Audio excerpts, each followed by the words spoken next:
Tema de toda la vida, un tema que tiene mucho que ver con nuestra sociedad, con lo que pasaba no hace tantos años en las ciudades, pero que luego repercutía mucho en los pueblos. Y aquí, en este programa, hemos tenido muchas historias, Gloria, además. Sí, nosotros siempre hemos contado, Ramón, que Castilla-La Mancha, nuestra tierra, siempre ha sido una tierra de acogida, una tierra que siempre ha abierto los brazos a quien lo ha necesitado. Y en Pelaustán, en Toledo, en los años 20, fíjense, y está el titular, llegaron desde Madrid muchos niños de Inclusa, lo que hoy serían niños de acogida, que por cierto hay un llamamiento para seguir haciendo familias de acogida.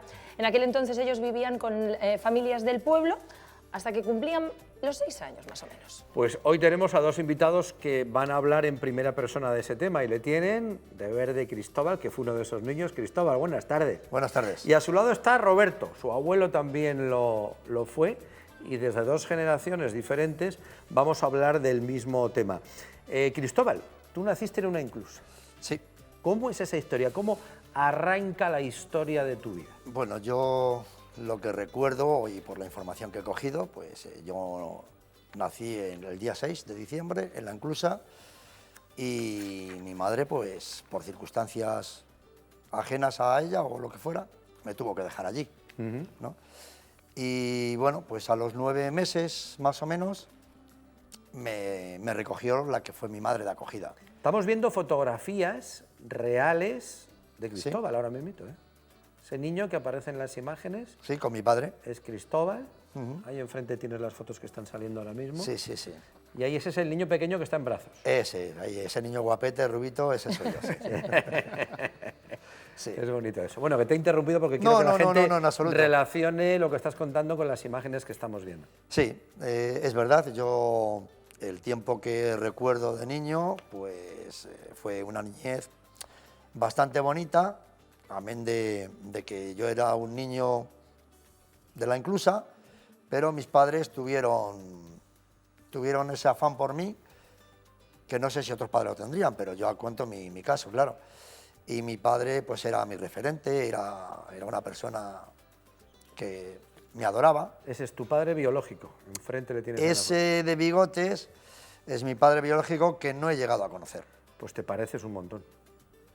Bueno, Sí no lo sé. Sí te pareces. Te pones tú un bigote ahora y eres tu padre. Te lo digo en serio. Yo he estado investigando cosas, pues como todos me imagino Claro. en mi situación, quieres saber de dónde vienes, Claro. ¿no? Aunque indudablemente tu familia es la que te ha criado, pero bueno, esa es mi madre y ese es mi padre. Esos son tus padres, digamos, de acogida. acogida para que la gente lo entienda. Correcto, Primitiva y Bonifacio.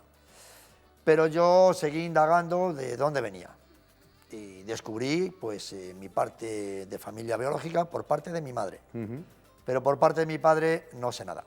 Sé cómo se llama, porque me lo dijo mi hermana, pero no sé nada. No he encontrado nunca alguien que me diga su paradero, ¿no? Lógicamente, este hombre, por la edad, ya no debe de estar. Pero a lo mejor hay familiares por ahí, no sé. Pero vamos, tampoco me preocupa mucho. Vale. ¿Vale? A mí la que me preocupaba realmente eran los que me han criado, que ya no están por desgracia. Y bueno, pues mi familia biológica, empecé a tomar contacto con ellos y bueno, tengo una buena relación. Eso está bien. Claro, lo estamos contando así, ahora de esta manera. Yo me tengo que poner en situación como madre, pensar en aquella época, en lo que era tener que dejar a su hijo en la Inclusa, saber que va a ir a brazos. Y lamentablemente no ha cambiado mucho, todavía muchas familias se buscan de acogida. Pero bueno, nos situamos en aquel entonces. En Pelaustán llegaron muchos niños de Madrid, también llegó como inclusero Félix, que es el abuelo de Roberto. Tú, a ti, ¿qué sabes de la historia de tu abuelo y de su llegada a Pelaustán? Según la documentación oficial de la que tenemos en nuestro haber, en nuestro poder, mi abuelo nace a la 1 de la madrugada del 20 de noviembre del año 1929, a la 1 de la mañana. Es entregado en los tornos de la Inclusa de Madrid, que se encontraba en la calle O'Donnell, a las 2:45 de la madrugada del mismo día, es decir, 1 hora y pico después.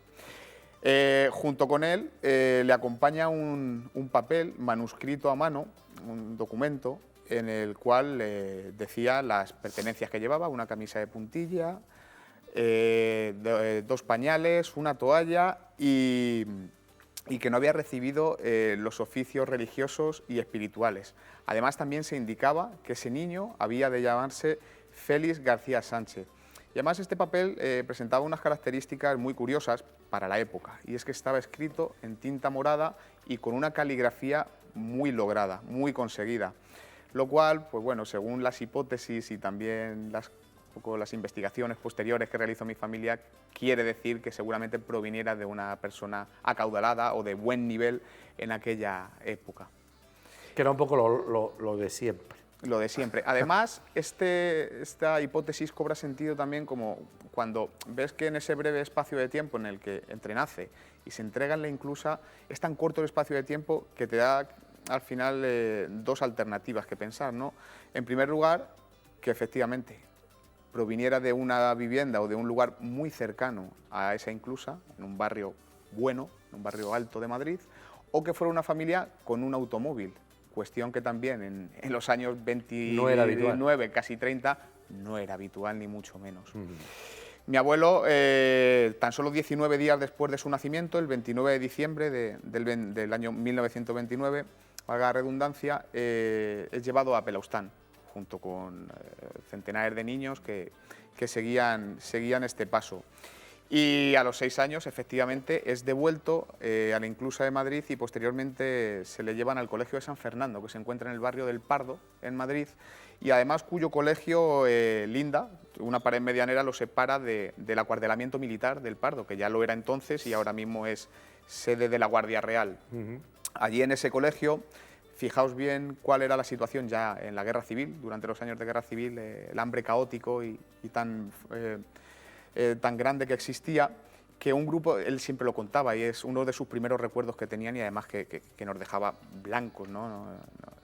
Tenían un grupo de niños, se saltaban esa pared medianera que separaba una institución de la otra para recoger de la basura del vertedero que tenían allí los restos de comida, y eso era de lo que podían comer la gran inmensa mayoría de días porque no había recursos de eso para poder subsistir.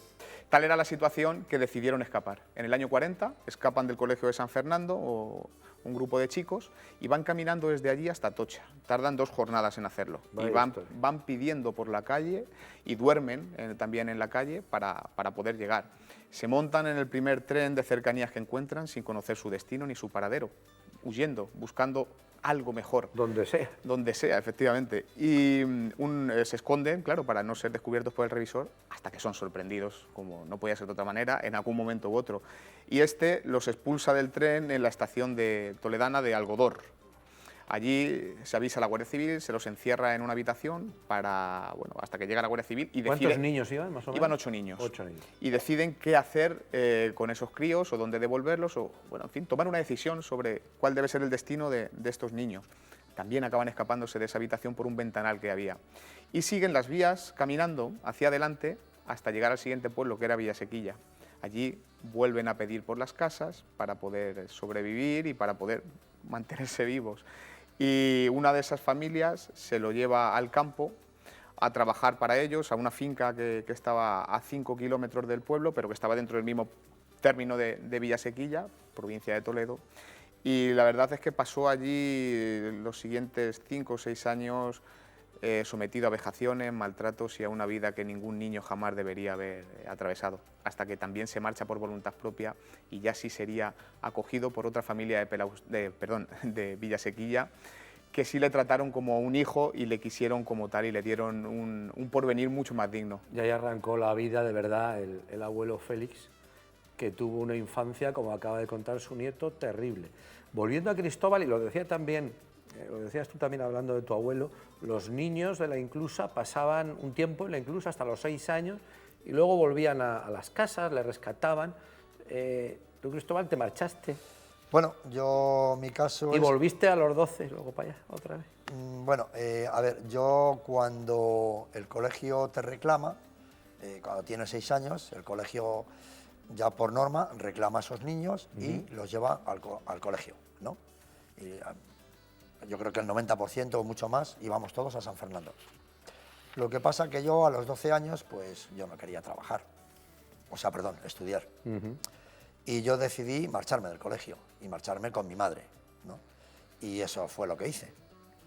me fui con ella y con 12 años pues me tuve que poner a trabajar porque ya no tenía para... Sí, sí, tú arrancas una vida un poco a la contra del resto de los niños. Correcto. Porque tú así lo elegiste. Eso es. Y entonces, pues bueno, con 12 años, imagínate, en un bar, trabajando, subido en 2 cajas de cerveza para poder... llegar al mostrador. Para llegar al mostrador, ¿no? Y aquello era simplemente por la comida. Ajá. Por la comida, pero yo por lo menos no estaba en el colegio. Tú querías tener otra vida y la buscaste y la conseguiste. Sí, sí, la conseguí, bueno, con mucho sufrimiento, por supuesto, porque mi madre trabajaba desde madrugada hasta por la noche. Y bueno, pues yo fui decidiendo un poco, bueno, y mi madre también, el tener un poquito más de poder adquisitivo. ¿Qué ocurre? Que el bar me daba de comer, pero luego me fui a una frutería, pues no sé lo que me darían, si 500 pesetas o Y algo luego así. una pescadería. Y luego, bueno, eso fue el boom, me fui a una pescadería porque el sueldo era bestial. Claro, en comparación con lo que habías tenido. Pues mira, imagínate 3.000 pesetas al mes. Fíjate, para ti eso era una fortuna. Para mi madre, más que para mí, Sí, para mi claro, madre, ¿no? porque el dinero iba ahí. Eso es. Y bueno, pues ahí seguí ya hasta que hice la mili y bueno, sí, luego ya todo fue cambiando un poco a mejor, ¿no? Bueno, Cristóbal, por ir cerrando, ahora habrá quizás muchos niños y niñas también, incluseros que estuvieron en una inclusa, que han tenido... ¿Tú qué llamamiento les harías? Porque ahora, antes hablábamos, antes de entrar aquí, cuando nos hemos conocido, decía Ramón, es bonito hablar de esto para que la gente que está en una inclusa Es correcto. no tenga vergüenza, Eso es. ni tenga ese pudor a decir que ha sido inclusero, Eso es sino que ha elegido una vida porque no hubo otro remedio de vida. Es que yo siempre he dicho que el Estado ahí nos dio una segunda oportunidad de vivir, ¿no? De vivir. mucha honra. Sí, gracias a Dios, porque gracias a ellos, pues mejor o peor, todos o casi todos hemos sobrevivido. Si no, a lo mejor hubiera sido otra cosa, ¿no? Entonces mi llamamiento a toda la gente que ha sido o que es como yo y le da esa vergüenza de reconocer, porque hay mucha gente que le da vergüenza decir yo soy inclusero, bueno, pues no es una desgracia. Al contrario, No es una desgracia, incluso ha sido una suerte. sois supervivientes. Eso es. Y yo les diría pues que lo digan, que no pasa nada. Porque realmente tu familia, si te ha querido, tu familia es la que te ha criado, la que te ha dado ese cariño. Que si luego has encontrado, como yo, a mi familia biológica, por curiosidad y tal, y tienes la suerte de tener un buen contacto y un buen... Pues bienvenido sea. Pero... Bienvenido sea, ¿no? Exacto. Pero indudablemente, y sí que hago aquí un llamamiento, la familia es la que sufre contigo, es la que te cría y la que lucha contigo en los pros y en los contras, ¿no? Y sobre todo, que no nos dé vergüenza de decir, no somos unos apestados. Exacto, todo lo contrario. ¿Y sabes qué, Cristóbal? Que tu testimonio y el de muchos de esos niños pone en situación algo que lamentablemente ocurre y que somos muy desmemoriados. Pero es... Y vosotros fuisteis unos niños que necesitasteis de la ayuda de todos los que estaban alrededor. Eso es. Y ahora, sin vergüenza ninguna, tenemos que reconocer que nos hemos vuelto muy egoístas y que muchas veces miramos para otro lado cuando hay mucha, pero que mucha necesidad. Ten en cuenta que antes estaba todo masificado, había muchísimos niños en abandono por circunstancias, ¿no? Ahora la ley protege mucho y a lo mejor no es tan fácil abandonar a un niño, antes era más fácil. Lo que era difícil era adoptarlo. A lo mejor, ahora es al revés todo. Sí. Claro, ahora incluso con un poquito de dinero adoptas a ese niño. Antes no. Antes tenías que tener unas condiciones para adoptarlo bastante severas. Si no, el niño se quedaba en propiedad del Estado. Bueno, pues estas son historias reales. Cristóbal lo ha vivido en primera persona. Roberto ha tenido al abuelo Félix, que lo ha traído en ese recuerdo maravilloso, que es el espejo y el reflejo de miles de niños que, siendo incluseros, todavía quieren vivir eso en la clandestinidad. Al contrario, contarlo. Este es el nieto de Félix y es feliz teniendo un abuelo como tuvo.